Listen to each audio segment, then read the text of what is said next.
Mask. இந்த படத்தோட story என்னன்னு பார்த்தீங்கன்னா, படத்தோட ஹீரோ வந்து ஒரு டிடெக்டிவா இருக்காரு. இவரு பார்த்தீங்கன்னா, என்ன மாரி டிடெக்டிவ் அப்படின்னு பார்த்தீங்கன்னா, ஹஸ்பண்ட் அண்ட் ஒய்ஃப் அவங்களுக்குள்ள இருக்க இல்லீகல் ரிலேஷன்ஷிப்ப வந்து கண்டுபிடிச்சு, ஃபோட்டோ, வீடியோஸ் எடுத்து குடுத்து, பணம் வசூல் பண்ற வேலைய வந்து செஞ்சுட்டு இருக்காரு. இந்த சமயத்தில பார்த்தீங்கன்னா, வில்லன் கேங் பார்த்தீங்கன்னா, அவங்களுக்கு ஒரு ஹெல்ப் தேவைப்படுது.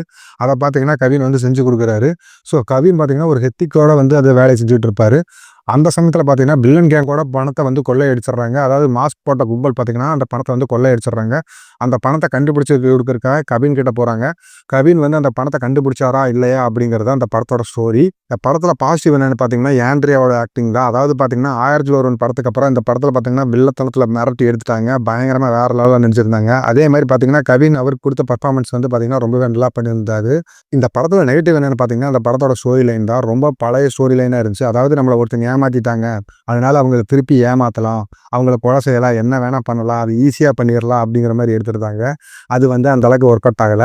அதுபோக பார்த்தீங்கன்னா, அந்த படத்துல வர ட்விஸ்ட் சீன்ஸ்லாம் பார்த்தீங்கன்னா, ஆல்ரெடி ப்ரிடிக்ட் பண்ற மாரி இருந்துச்சு. அது வந்து அந்த அளவுக்கு ஒர்க் அவுட் ஆகல.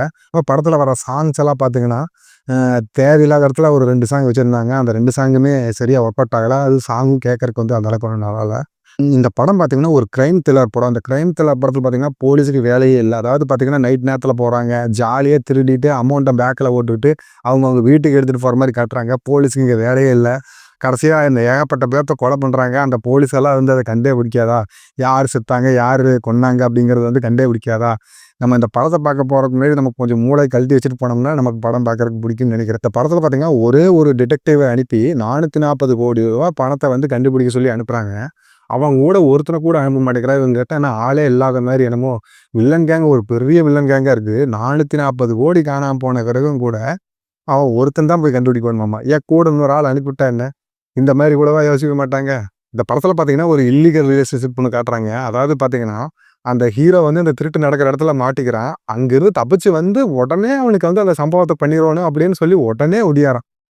ஸோ இதெல்லாம் பார்க்கும்போது சிரிப்பா இருந்துச்சு. ரிவ்யூ சிரிப்பா இருந்துச்சு. படத்தோட கன்க்ளூஷன் என்னன்னா, ஆல்ரெடி வந்து பொய் சொல்ல போறோம், மகான் கணக்கு இந்த மாரி வந்து பார்த்தீங்கன்னா, பழி வாங்குறதுக்காக வந்து இது மாரி பண்றது, அவங்க பணத்த வந்து திருடுறது அப்படிங்கிறது வந்து நெறைய படத்துல பார்த்ததுனால, எனக்கு வந்து அந்த அளவுக்கு வந்து படம் வந்து ஒர்க் அவுட் ஆகல.